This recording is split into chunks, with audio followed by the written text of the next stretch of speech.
Je m'appelle Vincent Debat, je suis maître de conférence du Muséum et je travaille à l'Institut de systématique évolution biodiversité. Et de façon plus particulière, je travaille sur l'évolution des papillons, l'évolution des formes et des couleurs chez les papillons. Le titre de cette conférence, donc évolution des formes, fonction, histoire et structure. Donc vous savez évidemment que le muséum, c'est un endroit, c'est un des hauts lieux d'étude de la biodiversité. Et un des aspects de la biodiversité, c'est la diversité des phénotypes, la diversité des formes, la diversité des couleurs, des tailles, etc. Et ça, c'est la question qui m'intéresse de façon particulière, comprendre quels sont les facteurs, quels sont les mécanismes qui permettent d'expliquer la diversité qu'on observe, donc particulièrement chez les papillons en ce qui concerne mes projets de recherche, mais ce sont des questions qui s'appliquent à tous les groupes, à tous les modèles. Donc moi, quand j'imagine la diversité morphologique, c'est ce genre d'image qui me vient à l'esprit, parce que je suis venu personnellement à la biologie par les papillons. Je les collectionnais quand j'étais petit, et donc je rêvais de les étudier, et donc j'ai réussi à faire ça, et à développer des thématiques de recherche qui me permettent donc d'allier à la fois l'utile et l'agréable, si vous voulez. La question posée, c'est comment expliquer la diversité des formes. Pour commencer, cette photo d'un biologiste qui est très, très célèbre et très, très influent, Stephen Jay Gould, que vous connaissez peut-être. Donc c'est un paléontologue qui a travaillé sur pas mal de choses différentes, mais qui a été vraiment très influent. Il est mort en 2002, je crois, ou dans ces eaux-là. Mais c'est un des scientifiques, un des biologistes de l'évolution les plus cités, par exemple. On reviendra sur un de ses articles plus tard. Et ce livre, La vie est belle, c'est le premier livre sur l'évolution que j'ai lu. J'ai été un peu plus jeune que vous. Et j'ai trouvé que c'était un livre vraiment fascinant par les questions qu'il posait, qu'il essayait de résoudre. Et en particulier, il y avait cette idée-là. Si on revenait en arrière, si on rembobinait le grand film de la vie, mais si on revenait au point de départ, à l'ancêtre commun, au LUCA, le Last Common Ancestor, et qu'on repartait et qu'on relançait la machine de l'évolution, est-ce que 4,5 millions d'années après, on serait au même point que ce qu'on voit aujourd'hui? En particulier, est-ce que forcément on aurait une espèce intelligente du même type que la nôtre? Est-ce que l'apparition de l'homme est quelque chose d'inéluctable ou est-ce que c'est de l'ordre de l'accident ou quelque chose de contingent? Alors ça, on peut se poser cette question sur l'homme, mais en fait la question est plus générale et moins, enfin si on est moins nombriliste, on peut se la poser pour n'importe quel type d'organisme et n'importe quel groupe. Est-ce que la diversité chez les papillons que j'étudie, est-ce qu'elle serait la même si on recommençait à zéro? Et la réponse de Gould à cette question-là est non, parce que parmi les différents processus qui sont impliqués dans l'évolution, il y a une grande partie qui est liée, enfin, qui est de nature historique, et l'histoire est, dans une certaine mesure, contingente. C'est-à-dire qu'il y a des événements qui se produisent qui ne sont pas prévisibles. Alors l'exemple le plus célèbre, c'est l'extinction des dinosaures avec la météorite. La météorite, elle est arrivée, et ce n'était pas une fatalité, disons, qu'il y ait cette coupure fondamentale dans les écosystèmes, et qui a abouti donc au fait que les dinosaures se sont éteints, et au fait que tout un tas d'autres groupes aient pu bénéficier de cette table rase et de cette diversité de niches laissées vides. Et ça, si on remonte le film au départ, c'est quelque chose d'imprévisible. Mais ce que pointe cette question de Gould, c'est qu'il existe un certain nombre de processus qui sont impliqués dans l'évolution. Donc des processus historiques de type aléatoire, mais aussi des processus de type plus déterministe. C'est ce à quoi on pense quand on imagine la sélection naturelle, l'adaptation. On voit, il y a des animaux, quand on les regarde, ils ont l'air d'être bien foutus pour faire ce qu'ils font. Et ça pointe à l'adaptation. Et donc ça, c'est des types de processus qui sont d'ordre plus déterministe. Donc on peut on peut visualiser la façon dont les biologistes, depuis toujours, disons, se sont intéressés à cette question de la diversité. On peut identifier 3 types d'approches. Une approche qui est de type fonctionnel, qui va essayer d'identifier en particulier ces processus d'adaptation, de sélection naturelle. On a les processus historiques, avec en particulier le fait de s'attacher à décrire l'histoire et de comprendre la part contingente, c'est-à-dire aléatoire, ou en tout cas en lien avec le hasard. Et la partie structurelle, c'est-à-dire des gens qui se posent la question du pourquoi, mais du pourquoi immédiat. C'est-à-dire pourquoi est-ce que telle espèce est différente de telle autre? Eh bien, une réponse proximale, c'est de dire qu'elles ont des développements embryonnaires différents, qui sont basés sur des génomes qui sont différents. Ils ont accumulé des mutations différentes qui ont des effets sur la morphologie. Donc c'est une façon d'expliquer aussi cette diversité. Et donc c'est la combinaison de ces 3 approches qui permet d'avoir une explication assez intégrée et assez exhaustive de la question pourquoi on a une telle diversité. Donc je vais rentrer dans le détail en commençant par la partie fonction. Donc quand je parle de fonction, c'est donc la sélection, l'adaptation. Et ça, en termes de méthode et de champ disciplinaire de la biologie, c'est la biologie évolutive des populations, donc l'écologie, la génétique des populations, mais également la biomécanique. La sélection naturelle et sexuelle, donc c'est ce qui permet la survie et la reproduction différentielle des organismes en fonction de leur phénotype. Si vous avez des individus qui n'ont pas le même phénotype, qui n'ont pas la même morphologie, ça va avoir une implication en termes d'adaptation si ces différences de phénotype se traduisent par des survies différentes ou des succès reproducteurs différents. Donc je ne sais pas si vous êtes tous vraiment très à l'aise avec le concept de sélection naturelle, donc je vous refais une petite présentation de la façon dont ça fonctionne. Donc si on laisse un peu de côté les papillons, pour prendre un autre exemple ici des gazelles, imaginez que vous êtes dans la savane africaine, là c'est des impalas. Imaginez que dans une population d'impalas, à gauche, vous avez les bestioles qui courent pas très vite, et à droite, celles qui courent vite. Vous avez une courbe en cloche, mu, c'est la moyenne de la population, la vitesse moyenne. Vous avez un agent de sélection, un guépard, qui se nourrit d'impala. Donc la vitesse du guépard, quand il se court après, ça va déterminer qui survit et qui meurt. Donc si on pose les choses de cette façon-là. En bleu, ici, sous la courbe, ça correspond aux individus qui ont, au moment des attaques, ont couru plus vite que le guépard. Donc, ils ont survécu. Ceux qui sont en dessous, ils sont morts, donc ils n'ont pas laissé de descendants à la génération d'après. Si le fait de courir vite a une base génétique, c'est-à-dire se transmet au moins partiellement d'une génération à l'autre, ce qu'on peut prédire, c'est qu'à la génération d'après, on ne repart pas de zéro. Vous voyez que là, le mu prime, c'est la nouvelle moyenne, c'est la moyenne des descendants. Je le refais. Les seuls parents de la génération d'avant, c'est les parents bleus. C'est ceux qui courent relativement vite. Leurs descendants sont représentés dans la courbe du bas.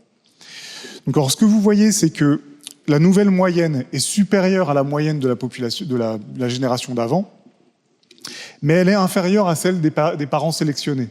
Ça, c'est simplement une histoire de génétique. C'est-à-dire que quand vous êtes sélectionné, vous avez dans votre génome tout un tas de choses qui vont se remélanger quand vous vous reproduisez avec quelqu'un. Et donc, le génome des descendants va pas être forcément, enfin, sur le caractère sélectionné, aussi performant, disons, que la morphologie des parents. Mais ce qui est important ici, c'est le R. C'est le fait qu'il y a une différence entre la vitesse moyenne de la nouvelle génération par rapport à la moyenne de la génération d'avant. Et ça, ce R, c'est la réponse à la sélection.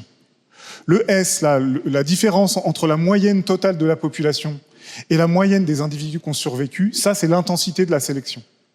Et la réponse à la sélection, c'est cette différence de vitesse entre 2 générations de gazelles qui ont été sélectionnées. Ça, c'est ce qui se passe dans une génération.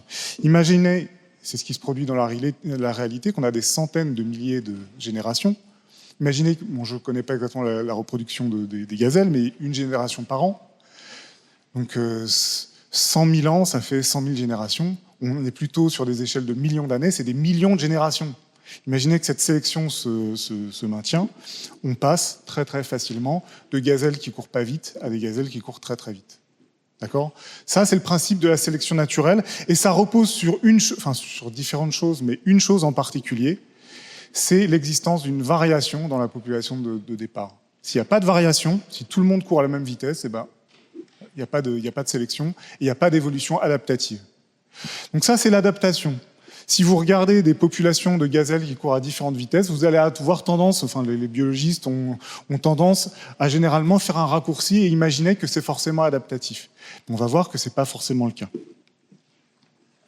Alors, étudier la sélection, ça nécessite donc d'aller sur le terrain et d'étudier, de comprendre l'écologie des bestioles sur lesquelles vous travaillez, et de comprendre par exemple quels sont les agents qui sont impliqués dans la sélection des caractères qui vous intéressent. Donc moi, ce qui m'intéresse, c'est l'évolution des formes et des couleurs chez les papillons.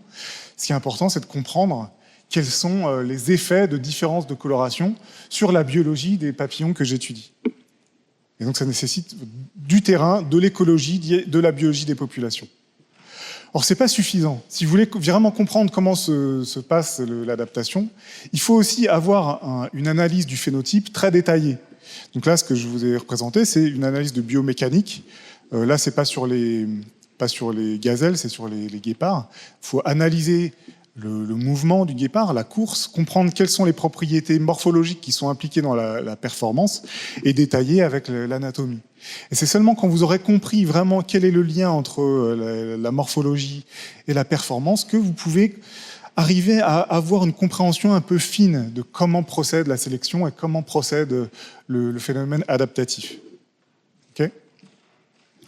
Donc ça, c'est une petite image de ce qu'on doit faire quand on s'intéresse quand on a cette approche fonctionnelle de la diversification morphologique. Quand vous voulez comprendre quelle est la composante adaptative de votre phénotype.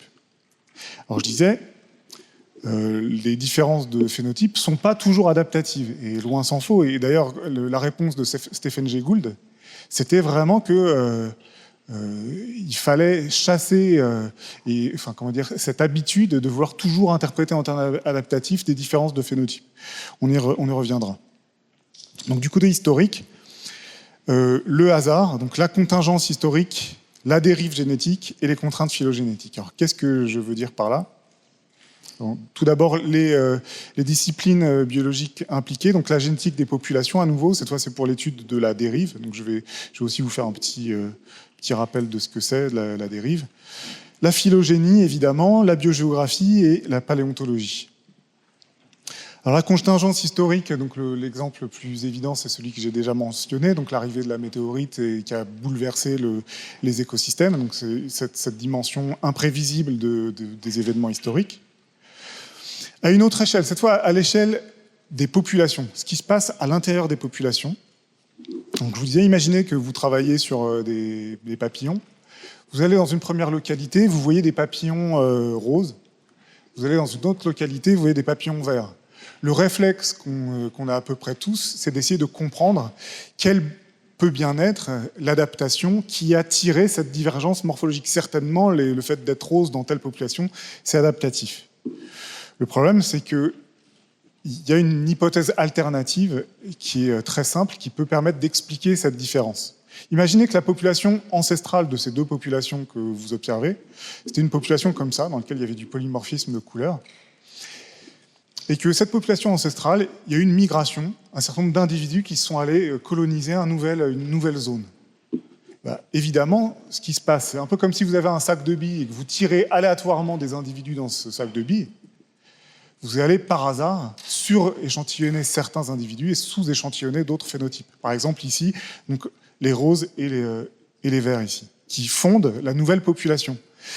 Ici, les verts sont en minorité. Ce qui peut se passer, c'est que simplement par le hasard des événements de reproduction ou les hasards de la mortalité, on peut perdre, et on va perdre plus facilement les bleus qui sont moins abondants, les verts, pardon, que les roses. Et donc on peut arriver à une population qui est simplement, par le fait du hasard, qui est rose. Et si on imagine la même chose sur une autre population, on peut expliquer cette divergence de phénotype, non pas par une adaptation, mais simplement par une survie aléatoire, une reproduction aléatoire des individus.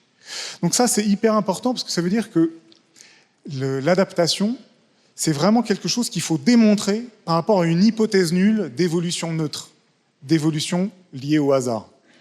D'accord ? Ça, c'est une idée qui est très, très importante, qu'on va revoir aussi par la suite. Alors, comment cette évolution neutre peut se traduire à l'échelle macroévolutive ? Donc, c'est ce qu'on peut appeler les contraintes phylogénétiques, puisque donc là, des ressemblances héritées, ce que ça veut dire, c'est que des espèces proches vont partager plus de caractères communs qu'avec des espèces plus éloignées. Ça peut sembler une évidence, mais en fait, ce que ça veut dire, c'est que l'histoire commune, le fait qu'elles aient plus d'ancêtres communs que des espèces plus éloignées dans la phylogénie, ça veut dire qu'elles vont accumuler des différences aléatoires, des mutations. Les mutations, ça se produit sans arrêt. Tous les jours, il y a des mutations qui s'accumulent. Si vous partagez une grande histoire commune avec l'espèce d'à côté, vous allez partager de ces événements aléatoires, ces mutations en commun. Ce qui fait que vous allez plus ressembler à cette espèce proche qu'aux espèces éloignées. Donc là aussi, à l'échelle interspécifique, l'hypothèse nulle, quand vous étudiez la diversification à cette échelle évolutive, c'est pas l'absence de différence. Vous attendez pas, si c'est pas une divergence adaptative, vous attendez pas à une absence de divergence, vous vous attendez à une divergence qui est proportionnelle à la longueur des branches de l'arbre phylogénétique. Vous attendez à une divergence neutre, proportionnelle au temps de divergence. Donc ça, c'est aussi très important à l'échelle macroévolutive, de ne pas surinterpréter les divergences en termes adaptatifs, mais de démontrer l'adaptation. Donc ça, c'était pour la partie historique. Et le troisième volet de l'histoire, c'est la partie structurelle.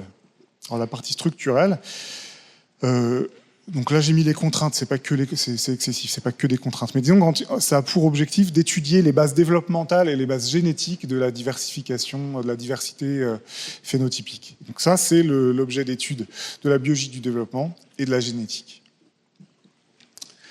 Alors, je vous disais que j'allais revenir à un article de Stephen Jay Gould. Ça, c'est une vue de l'intérieur de la basilique San Marco à Venise.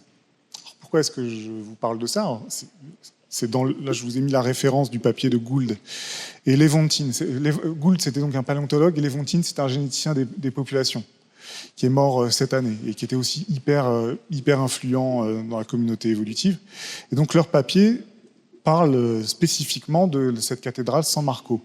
Et les spandrels, c'est ce que vous voyez sur cette photo, c'est les espèces de triangles. Pardon. Les triangles qui sont formés par la juxtaposition des voûtes et de la coupole. Et ce que disent Gould et Levontin, c'est qu'en les regardant comme ça, richement décorés, avec des peintures dessus, on pourrait se dire que c'est quelque chose qui a été construit avec pour objectif de faire joli et de permettre d'enjoliver la scène. Alors que dans la réalité, ces triangles-là sont inévitables si vous voulez construire des voûtes avec un dôme. Vous juxtaposez différentes voûtes comme ça, et par construction, ça fait apparaître à l'intersection une zone triangulaire que les architectes et les peintres de l'époque ont richement colorée pour faire joli. Mais ce que veulent dire Gould et Levontin, c'est qu'il faut se méfier d'avoir une vision adaptationniste de l'évolution, et que tout un tas de caractères peuvent avoir été, le terme c'est cooptés, ou en tout cas utilisés par la sélection dans un second temps, mais que dans un premier temps, ils étaient là par construction développementale. Et que ça peut être le résultat d'une contrainte développementale, de la façon dont les organismes sont construits, et qui peut avoir en retour éventuellement un rôle adaptatif, mais pas forcément. Alors, la contrainte développementale, sa définition, c'est la production non aléatoire de variants. C'est-à-dire que le développement, il fait ce qu'il peut. On ne peut pas faire tout et n'importe quoi avec le développement ou avec le matériel génétique. Et ça, c'est hyper important. Je vous disais, dans la sélection naturelle, le point de départ, c'est la variation. Vous ne pouvez avoir une réponse adaptative sélectionnée que si, au départ, vous avez des individus qui présentent le phénotype sélectionné. Si vous n'avez pas de variation sur le caractère considéré, vous n'avez pas de réponse à la sélection. Et donc ça peut être lié à des biais développementaux, à des contraintes développementales. Ici, je vous ai mis un petit exemple. Ça, c'est des grillons. Et chez les grillons, vous avez typiquement deux formes dans les populations. Une forme comme à droite qui a des ailes vachement développées. Si vous disséquez le thorax, il y a des muscles du vol qui sont très développés. Alors que la forme à aile réduite a des muscles qui ne sont pas très développés. Ils volent très mal, contrairement à la forme aux ailes longues. Mais par contre, si vous vous intéressez à leur reproduction, aux organes reproducteurs, chez la forme à aile longue, il y a des petits ovaires, ici c'est des femelles, alors qu'il y a des gros ovaires sur la forme à aile courte. Et en fait, ce qui se passe dans ces populations, c'est que vous avez un trade-off, c'est-à-dire un compromis évolutif, entre la fonction de dispersion et la fonction de reproduction. C'est-à-dire que génétiquement, dans les populations, vous n'avez pas d'individus à aile longue et à fécondité élevée. Vous n'avez pas les variants génétiques qui permettent de faire cette combinaison. On pourrait s'attendre à ce qui soit optimal dans cette population. C'est des individus qui à la fois volent super bien et en même temps une reproduction, une fécondité élevée. Ça, ce n'est pas possible, ça n'a pas évolué parce que la combinaison génétique n'existe pas. Vous avez des contraintes d'ordre génétique. D'accord ? Donc là, c'est une présentation sommaire, disons, de ces différents effets. Mais c'est la combinaison et la prise en compte de ces différentes dimensions qui vous permet, quel que soit le groupe sur lequel vous travaillez, d'avoir une compréhension un peu exhaustive de ce qui se passe dans votre groupe. Et donc, il faut s'efforcer, et c'est ce que les biologistes de l'évolution essayent de faire, de combiner ces différentes approches dans l'étude des mêmes projets. Alors, évidemment, c'est compliqué parce qu'on est tous soit paléontologues, soit biologistes du développement, soit spécialistes de l'écologie, et on n'est pas les trois en même temps. Donc, on est en train, aujourd'hui, d'essayer un peu partout dans le monde, de faire combiner ces approches.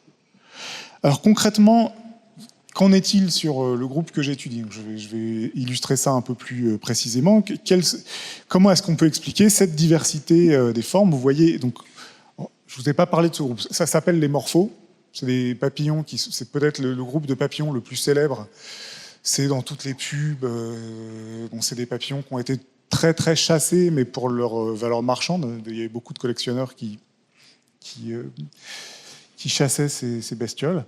On n'a que 30 espèces, donc c'est un groupe qui n'est pas très riche en termes de diversité spécifique, mais qui est très diversifié en termes de morphologie. Vous voyez, il y a c'est tous des grands papillons. Là, j'ai pas mis l'échelle, mais bon, le plus grand, c'est celui-là. Il fait quasiment 20 cm d'envergure. C'est vraiment des très, très grands papillons. Donc, grande diversité de taille, de forme, de couleurs. Donc, diversité des formes. Alors, la première chose qu'on a faite en commençant ce projet, on a commencé il y a 6 ans à peu près, c'est d'aborder les choses sous l'angle historique. Première chose, on a mis à jour la phylogénie du groupe, essayer de comprendre les relations de parenté entre ces 30 espèces. Donc, on a 2 espèces qui sont à la base, ces 2 espèces-là. Ensuite, on a 2 grands clades à l'intérieur du genre. Et ensuite, donc, on a utilisé les collections du muséum. Bon, ça, c'est l'intérêt aussi de travailler dans un muséum. On a la plus grande collection de morphos du monde. Je ne sais plus combien de spécimens on a, mais c'est très, très riche. Et donc, ça nous permet de faire un échantillonnage facilement. On n'a pas besoin d'aller en Amazonie. C'est des papillons exclusivement amazoniens. Donc, pour commencer à les étudier, on peut juste monter... Enfin, je suis monté d'un étage et j'ai ouvert les tiroirs des collections. Alors, la thématique de l'exposé, c'est l'évolution des formes. Mais pour l'instant, je n'ai pas défini ce que j'entendais par là. Qu'est-ce que c'est que la forme ? Donc là, on va faire une aparté, une digression. On va aborder cette question de façon précise. Qu'est-ce que c'est que la forme ? La définition usuelle de la forme, du langage commun, organisation des contours d'un objet, structure, configuration, manière dont quelque chose se matérialise, est matérialisé, aspect, état sous lequel il se présente. Alors moi, quand je lis ça, je comprends exactement phénotype. C'est à peu de choses près, l'acceptation courante du mot forme, c'est le phénotype. C'est la façon dont les organismes vivants sont matérialisés aux différentes échelles auxquelles vous vous placez. Comment est-ce qu'on définit la forme mathématiquement, et ce qui va plutôt être l'utilisation qu'on va en faire ici? C'est l'ensemble des caractéristiques géométriques d'un objet, sauf sa taille, sa position et son orientation. Donc c'est pas la taille d'un objet, ça c'est pas la forme, c'est pas sa position. Vous pouvez le faire bouger, il ne change pas de forme. C'est pas son orientation. Vous pouvez prendre l'image miroir, la forme ne change pas. En gros, la forme d'un objet, c'est ce qui permet à votre cerveau, alors voilà, votre cerveau, il fonctionne comme un algorithme mathématique. Vous voyez ces photos de la Tour Eiffel, vous reconnaissez la Tour Eiffel instantanément. Pourtant, vous n'êtes pas en face de la vraie Tour Eiffel, vous n'êtes pas au même endroit, donc c'est pas, votre cerveau fait abstraction de la localisation, de l'orientation, de la taille, etc. Donc ce qui reste en dehors de ces éléments-là, c'est la forme. Donc, comment est-ce qu'on la mesure? Donc, la mesure de la forme, c'est le champ de la morphométrie. Morpho, c'est forme, métrie, la mesure. Mesure des formes, c'est la morphométrie. Donc ici, sur un papillon, si on s'intéresse juste à une aile, on réduit l'organisme à une aile, comment est-ce qu'on la mesure? Traditionnellement, c'est le champ de ce qu'on appelle la morphométrie traditionnelle, on a mesuré les objets sous toutes les coutures. Longueur, largeur, épaisseur, etc. On a fait des ratios, par exemple, longueur sur largeur, ce qui permet de décrire plus ou moins grossièrement la forme des objets. Mais donc, on a cette idée de mesure multiple. Si vous voulez vraiment arriver à caractériser un objet précisément, il va falloir essayer de le mesurer sous toutes les facettes. Donc vous vous retrouvez non plus avec juste une mesure de taille d'un objet, mais plein de mesures de plein d'objets. Si vous voulez les comparer, par exemple, comparer nos différentes espèces de morphos, voir s'ils ont des formes différentes, on va vite fait se retrouver avec des choses assez difficiles à étudier. Donc là, juste un petit exemple sur 3 espèces de morphos. C'est une étude, c'est un petit sujet qu'une étudiante avait fait il y a quelques années. Donc juste là, pas à l'échelle de tous les morphos, juste 3 espèces. Donc, mesurer les ailes sous différents aspects. Donc, vous vous retrouvez avec un tableau comme ça, avec les individus les uns au-dessus des autres et les différentes mesures. Donc, ça, c'est un tableau. Je suis comme vous, ça ne me dit rien du tout. On est des animaux visuels et donc les tableaux de chiffres, ça ne nous parle pas. Alors, on a la chance d'avoir des outils statistiques qui ont été développés pour traiter ces données multivariées. Multivarié, c'est quand vous avez mesuré plein de choses et que vous voulez les combiner et les étudier en même temps. C'est des statistiques multivariées. Et donc l'outil de base du statisticien multivarié, c'est l'ACP, l'analyse en composantes principales. Je ne rentre pas du tout dans le principe mathématique, mais ce qui est intéressant, c'est que ça permet de transformer ce tableau de chiffres obscur et qui ne nous dit rien en une figure qui est beaucoup plus lisible. Donc là, dans cette figure-là, chacun des points, c'est la forme d'une aile. C'est une forme d'aile. Et quand vous avez 2 points qui sont proches dans ce graphique, ça veut dire que les formes d'ailes sont proches, sont similaires. C'est une technique statistique qui combine l'information contenue dans l'ensemble de ces mesures que vous avez et qui permet de représenter chacun des spécimens par un point. Et donc vous pouvez visualiser sur cette figure-là, là vous voyez, il y a les bleus un peu d'un côté, un peu sur la gauche, les verts au milieu et les quelques oranges un peu sur la droite. Donc ça, ce que ça vous dit, même si vous ne connaissez pas les stats multivariées, ça vous dit que vous avez a priori une différence de forme entre vos 3 espèces. D'accord? Donc ça, c'est l'intérêt des statistiques multivariées. Alors, on a dépassé, je vous disais que ça, c'était la morphométrie traditionnelle. On fait maintenant, évidemment, on appelle ça de la morphométrie moderne. Mais bon, le nom courant, c'est la morphométrie géométrique. Alors, géométrique, parce qu'on a des techniques de phénotypage et donc qui préservent la géométrie des objets. Et on peut aller plus loin et on a des choses qui nous permettent des analyses plus fines et plus puissantes, donc, qui sont de façon assez générale basées sur ce qu'on appelle les landmarks ou les points homologues. C'est-à-dire que plutôt que de mesurer vos objets en longueur, largeur, épaisseur, on va positionner des points sur des endroits qui sont repérables sur tous les individus de votre échantillon, sur toutes les espèces. Vous pouvez identifier l'intersection entre les différentes nervures d'elles. Et ce que vous faites concrètement, c'est que vous avez un logiciel d'analyse d'image, vous ouvrez votre première photo et vous cliquez sur tous les points qui définissent la position des nervures. Et vous allez considérer que la position relative des nervures est une bonne description de la forme globale de votre objet. Donc vous faites ça sur le premier papillon, le deuxième, etc. Vous faites ça sur tous les objets. Et vous vous retrouvez avec des coordonnées de points.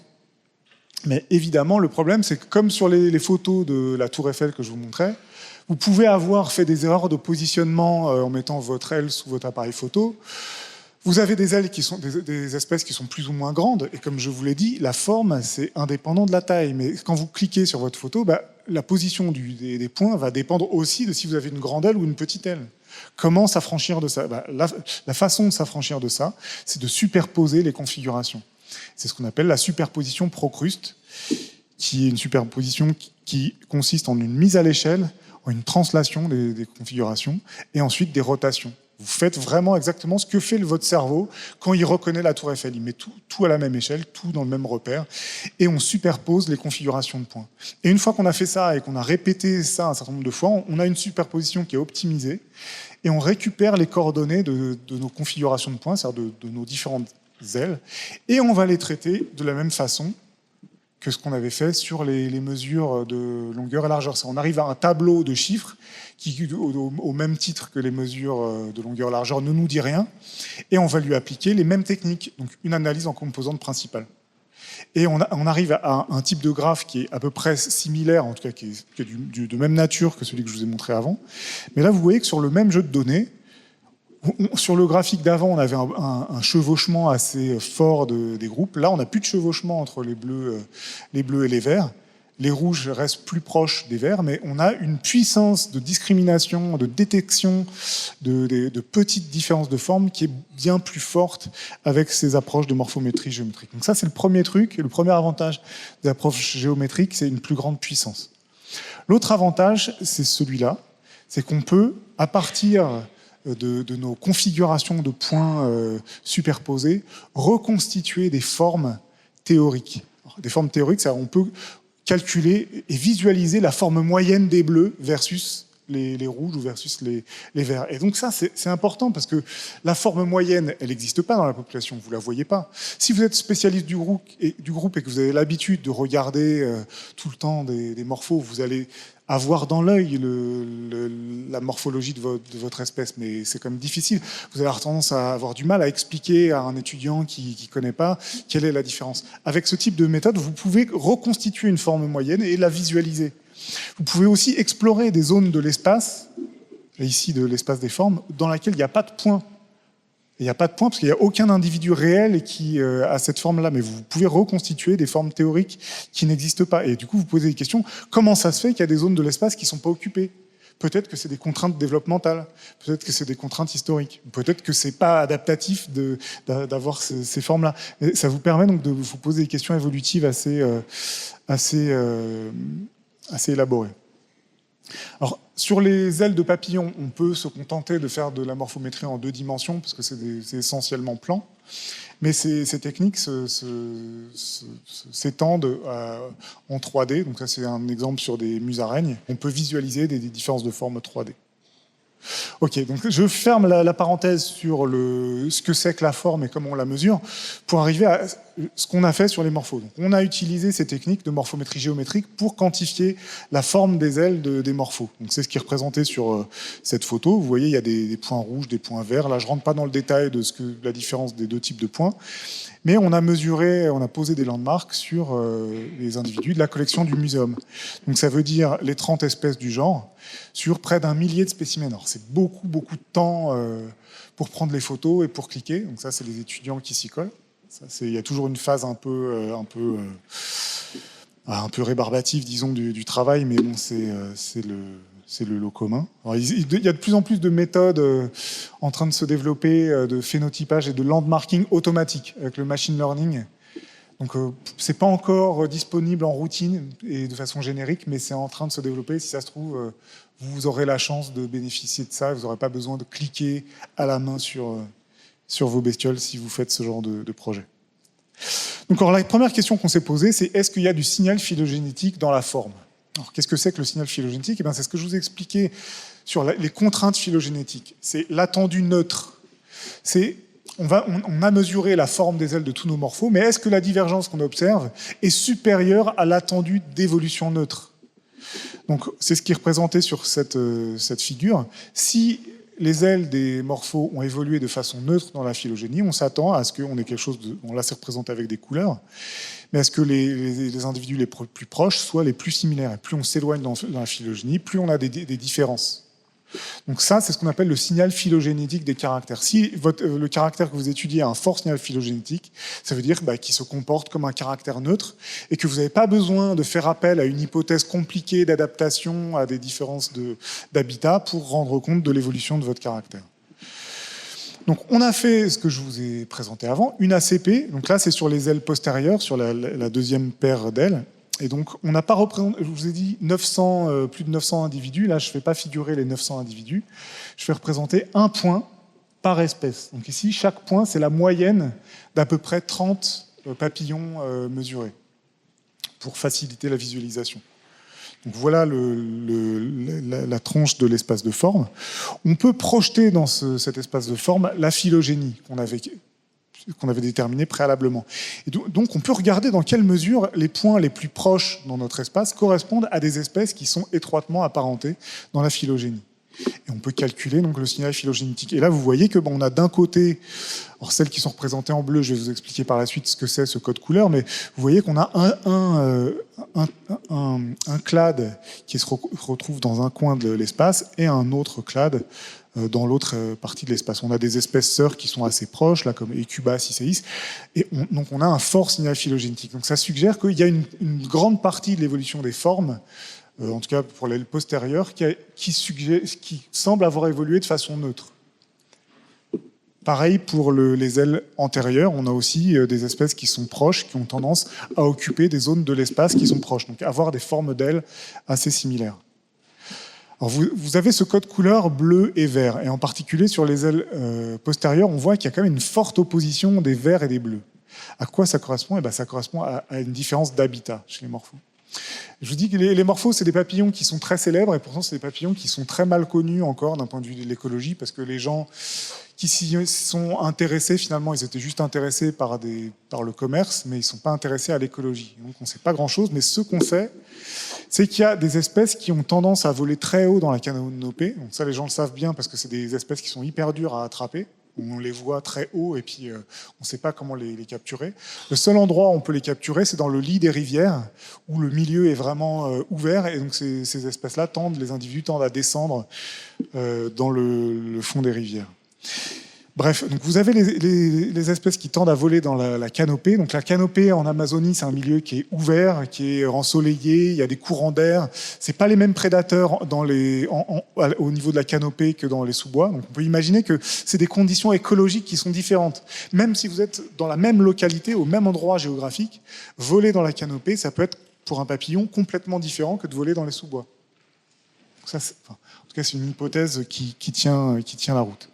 Parce que dans les sous-bois, c'est donc en Amazonie hyper fermé, c'est-à-dire que voler, il faut slalomer dans les buissons. Vous êtes plutôt à l'ombre et c'est pas les mêmes guildes de prédateurs.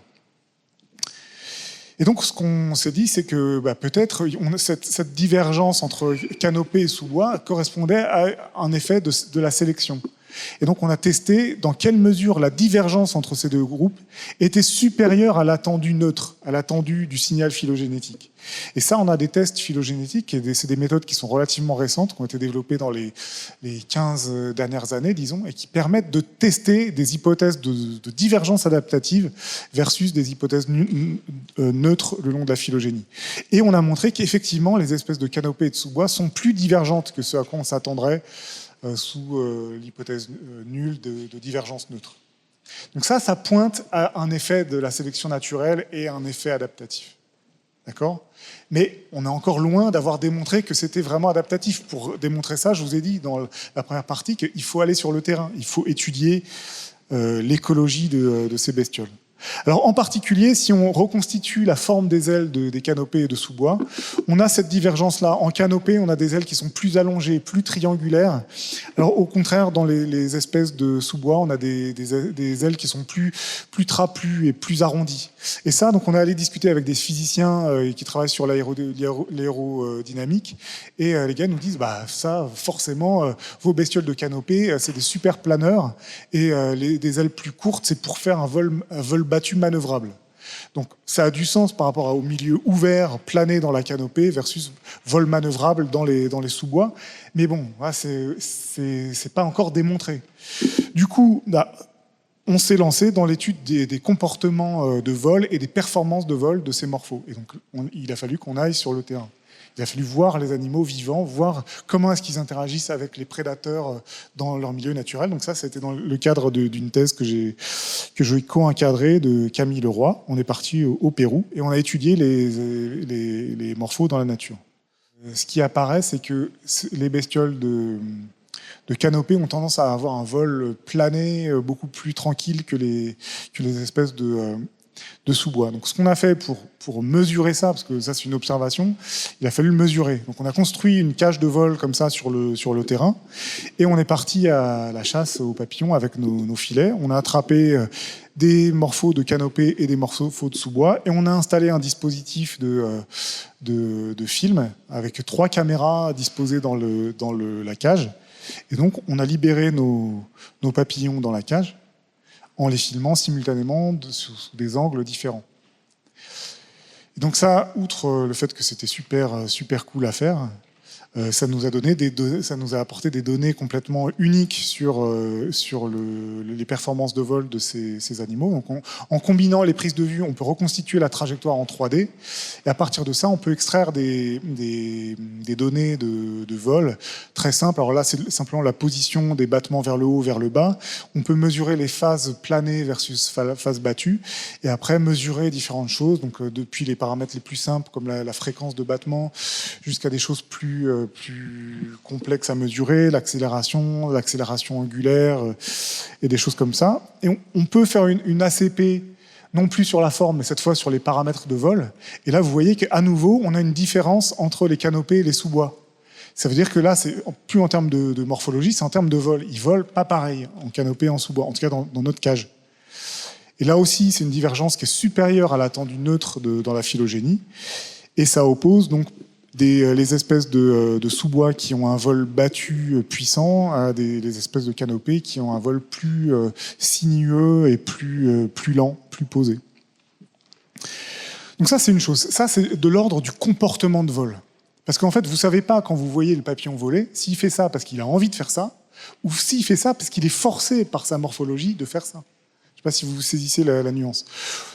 Vous mettez Usain Bolt dans la salle, on le fait marcher à côté de nous, il ne va pas aller plus vite. Parce que quand on n'est pas poussé à l'extrême de nos capacités physiques, on ne va pas faire la différence. Si on fait un sprint, il va nous distancer. C'est un peu la même chose. Des différences de morphologie, vous pouvez les toper que si vraiment vous mesurez la performance physique associée à cette morphologie. Et donc ça nous a conduit à développer une collaboration avec des physiciens aux Pays-Bas qui sont spécialistes de l'aérodynamique. La façon dont aujourd'hui on étudie le vol, on met plus des modèles réduits en soufflerie, enfin ça se fait toujours, mais on peut faire ça complètement in silico en simulation informatique. Donc ça c'est ce que les collègues ont fait, ils simulent l'écoulement d'un flux d'air à une certaine vitesse par rapport à une forme d'aile de morpho qu'on leur a donnée. À partir de nos films, on sait exactement quelle est la position des ailes que les morphos adoptent en vol. Donc on a utilisé ça comme données de départ dans ces modèles, et eux ont modélisé ce genre de choses. Donc là, vous avez sur la droite les morphos de sous-bois, et sur la gauche, les morphos de canopée. Alors, je ne rentre pas dans le détail, mais ce que vous voyez, c'est qu'il y a ces espèces de traînées rouges sur les morphos de sous-bois, et ça c'est des turbulences. Donc là c'est vraiment l'étude du vol plané qui est modélisée, et les formes d'ailes des morphos de sous-bois génèrent des turbulences. Ça veut dire que ça fait de la traînée. Ça veut dire que le vol plané est moins efficace que celui qui est associé aux formes d'ailes des morphos de canopée. Donc ça, c'est une démonstration. On n'a pas complètement fini la démonstration que la divergence qu'on a mesurée est adaptative. Parce que ce qu'il faudrait, c'est vraiment arriver à mesurer la survie des individus de canopée et de sous-bois, mesurer les taux de reproduction, c'est-à-dire mesurer ce qu'on appelle la valeur sélective ou la fitness. Ça, c'est encore de la science-fiction, on ne sait pas encore le faire dans la plupart des cas. Mais on a quand même vraiment bien décortiqué la divergence de forme, en lien avec l'écologie, en lien avec les performances. Donc il manque pour l'instant le dernier triangle, le dernier sommet du triangle, c'est la dimension structurelle. Donc ça, on a commencé, on a échantillonné, on a commencé à séquencer plusieurs génomes de morphos. On a commencé à analyser, alors pas sur la forme des ailes, mais sur vous avez vu les morphos comme ce qui les caractérise en premier lieu, c'est l'iridescence, c'est le bleu métallique. Et on étudie aussi ça, l'impact de la couleur sur les comportements, sur les interactions interspécifiques entre espèces de morphos. Et donc, si la couleur des ailes a un rôle important dans l'écologie de ces espèces, on s'attend aussi à ce que la vision de ces papillons soit particulièrement sensible à des variations dans les longueurs d'onde du bleu. Donc pour étudier la vision, une façon un peu indirecte, autre que comportementale, c'est d'étudier la séquence des gènes qui sont impliqués dans la formation des pigments visuels. Donc ça, on a commencé à faire, donc on commence à intégrer la dimension structurelle du triangle, mais il faudrait étudier vraiment les bases développementales de la formation des ailes, de la mise en place des nervures pour vraiment intégrer les différentes dimensions du triangle.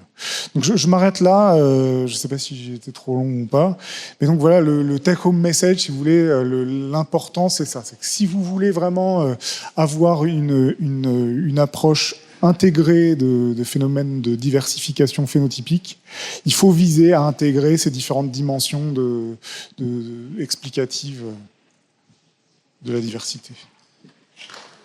Merci.